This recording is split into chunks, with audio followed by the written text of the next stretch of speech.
gentlemen, it's Wednesday. It's the 17th of August. And this is Interesting Ideas, a radio program to help you become a little more interesting, and so that you can have greater influence, greater impact, and perhaps a little more income in your life and business. Hey, here's my question.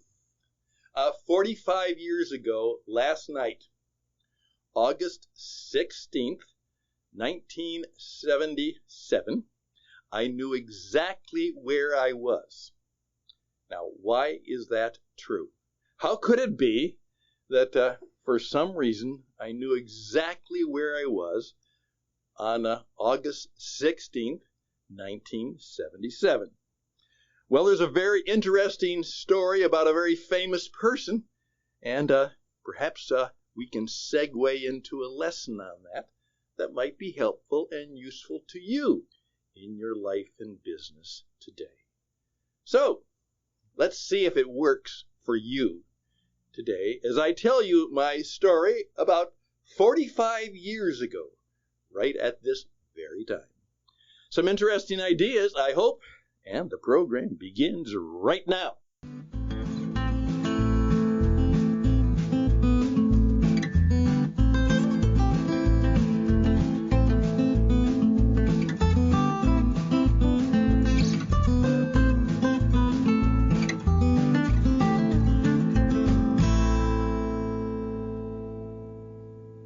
And perhaps some of you probably know what I'm talking about.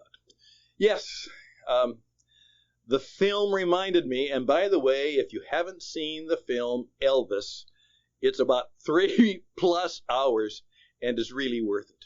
Particularly if you are of my age and stage and you really remember Elvis and know about him. But even if not, you're going to find that the story is incredible to go through the story of Elvis.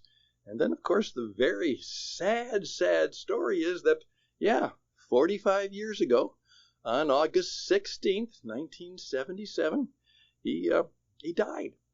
And at a young man, 42 years of age. And how did that happen? Of course, that is part of the tragedy of the victory and very sad how that happened. Well, here's the deal. What had happened to me is I had made the decision after about 12 or 13 years of being a public school teacher that, I'm not so sure this is what I want to do in my life. I kind of fell into it. I was good at it. I enjoyed it. I worked at it. But I had some feelings that this is not the career for me. I don't know if I want to keep doing this for the rest of my life. And at the same time, there were things about the public school systems that I was beginning to discover, and some of the things that we now know where there are difficulties with the public education. I had already sensed that some of that stuff was coming. And so, I was looking for a way out. So I decided, what's your first love? Well, my first love has been radio, not television, but radio. I always loved listening to the radio and building radios. I was a ham radio operator as a kid and listened to shortwave radio, loved to listen to the radio, and always kind of wanted to be like those voices on the radio. So I said, I think I'll go back, and said to my wife, I think I'm going to go back to broadcasting school. And she said, how are you going to do that? You got to make a living. I said, well, I talked to Brown Institute, and this is a really great little broadcasting institute, and it was just about 3 miles from our house, and they said that they would take me and accept me for their night class, and their night class was Monday, Tuesday, Wednesday, and Thursday from 6 p.m.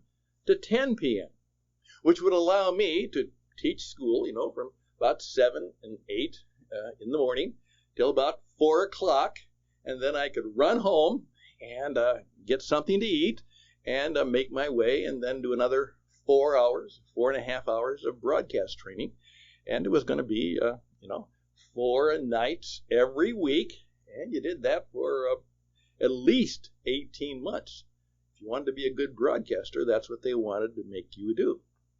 Well, it just so happened that I remember that we were doing that, and part of what they did, of course, like any good training facility, they had it like it was a real radio station. There were microphones and boards. It was just like you're going to work on it. It wasn't sitting and doing lectures. No, it wasn't sitting about. There were no books that we had to read. We were encouraged to read, but we were not given any textbooks to read. We learned it by doing it, and we learned it by having a good mentor or a guide show us how to do it, and then teach us what to do, and then do it, and then they would be there to help us do it better the next time. Fascinating. And they were very, very good and very, very tough.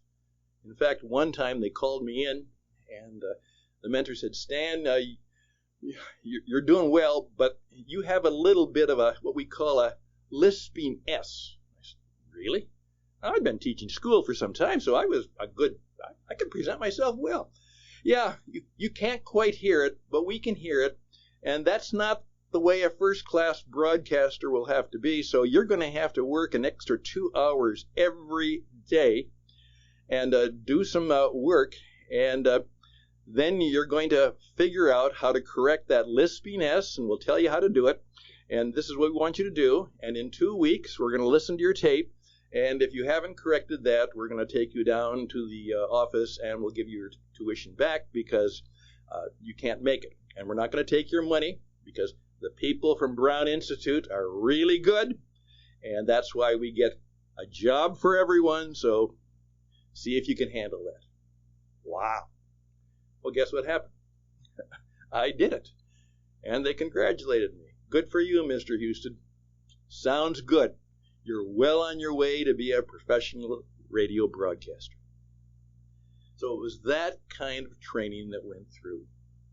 That's where it started, where then I've been involved in some aspect of either podcast or real radio or international radio for many years. That's where it began. But can I just segue it into something that perhaps is relevant to us all? I've also got a graduate degree, which I found was very helpful from a major university. I will have to be very honest to say it was kind of an old-fashioned school, and they were not interested in any political correctness stuff. They were a bunch of older guys in the communications department at the University of Minnesota, and there was a woman or two, but these were older guys. Some of them were very Korean War veterans and things like that, and they were top-notch, and they really helped me learn quite a bit. When I was a college kid, as I say, I pursued many things, but unfortunately, education was not one of them, and it was okay. But it turns out that the very best education I got in terms of changing my view of life and changing me and changing the success pattern I was on was in what today we'd call a trade school. That's what it was. It was a trade school. I didn't get a degree. Right up there, it just simply says I got a diploma. That's what I got. I got a diploma, which says that I have successfully completed a course in radio and television broadcasting from Brown Institute. Not a college, not a university, just a place on Lake Street in Minneapolis. Actually, the same kind of, area that a lot of the rioting took place. And, that's where we went to school. It wasn't fancy, didn't have a campus. It just was a place where some very talented men and women taught young men and women how to be broadcasters and how to be good at their work. And because they were so good at what they did, the radio stations around the world, and literally around the world, but in America, they knew if they needed a good young broadcaster, if that man or that young woman had a degree or a diploma from Brown Institute, they knew that if they got a diploma from Brown Institute, they were good at what they did. They were a good start, good beginning.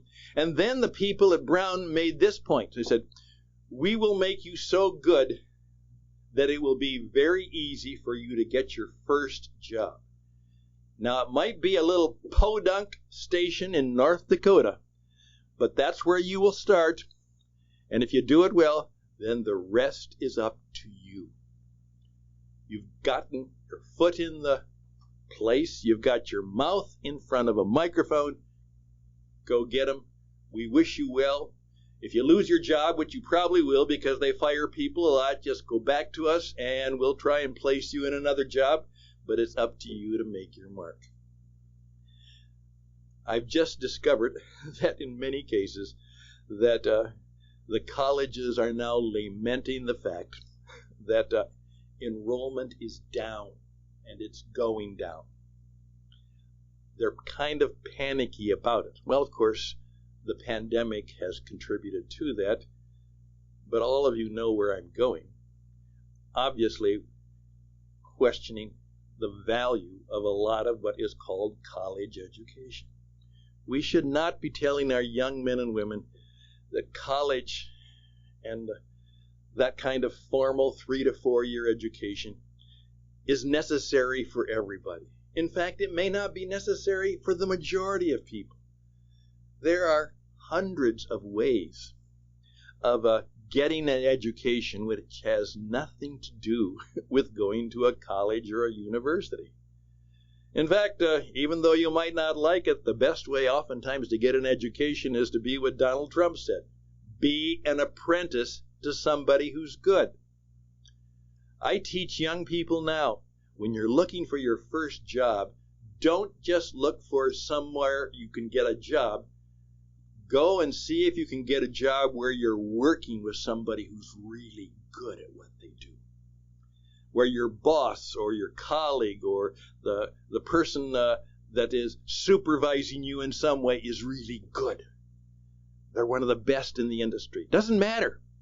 Just learn what it's like to be with, be responsible to, accountable to a master at their trade, their career, their craft. And then learn how to fix something. Learn how to fix something. Maybe you should learn how to be an electrician. Work for 3 to 6 months with an electrician. And so you learn how to be an electrician. Now, you still might want to be, a master's degree in financial advising, but, it's always good to know how to fix something, how to do something, how to be useful. Think about that. I don't know where this is all going to lead, but I now know that I have been very blessed because in many cases I've had people who, even in my education, and it was an old-fashioned education, I don't think I would do very well in the new environment of a college and university today. Maybe, but I doubt it. But what I'm simply suggesting is we need to change things. We cannot have young men and women graduating with $40,000 and $50,000, $100,000 in debt. College is not worth $20,000, $30,000, $40,000 a year. It just isn't. There are better ways to use your time and to use your education. Maybe you should take a couple years and just work before you even go to college. I would have been far better and made better use of my undergraduate if I had stayed and worked for 2 or 3 more years with the J.C. Penney Company and learned even more about being a really good retailer. And then, after I had a little bit more money in my pocket because I worked hard, I could get myself a little better car and I could probably go to university. And because I had some skills and because I had a little money in my pocket, I probably could have gotten through almost debt-free. As it was, I didn't quite get through debt-free, and boy, this ages me.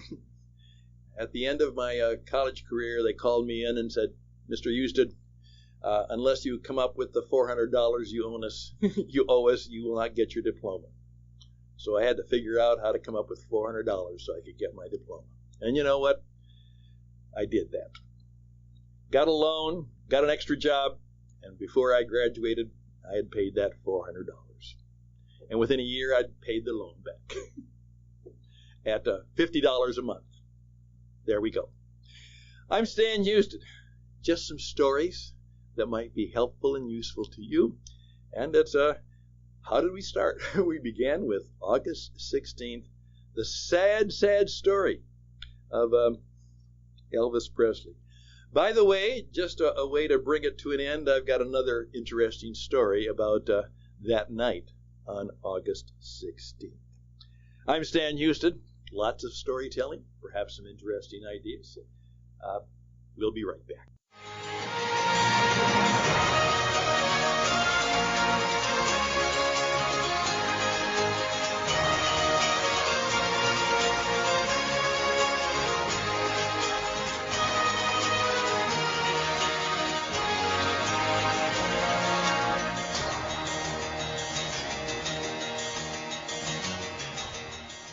Finishing up, here we go, August 16th, 1977.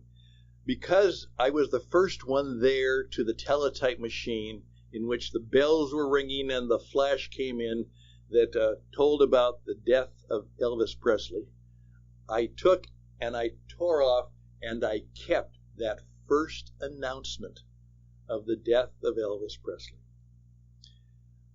Well, it would probably be worth thousands of dollars now on the Elvis souvenir market, but I don't have it anymore.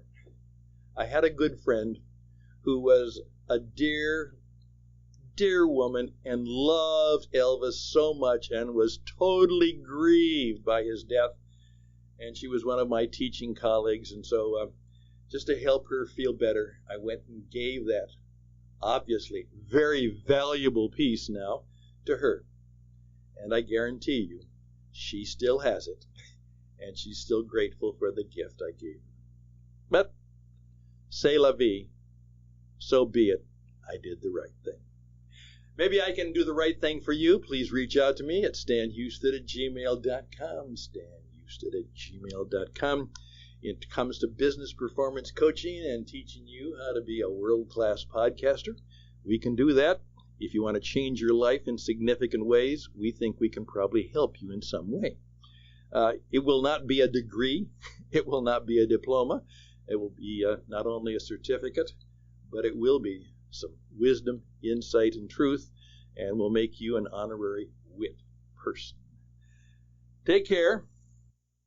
We'll be back perhaps tomorrow with good grace and good fortune. I'm Stan Houston. Best and blessings to you, and I do. Bless the memory and bless the dear soul of Elvis Presley. Bye for now.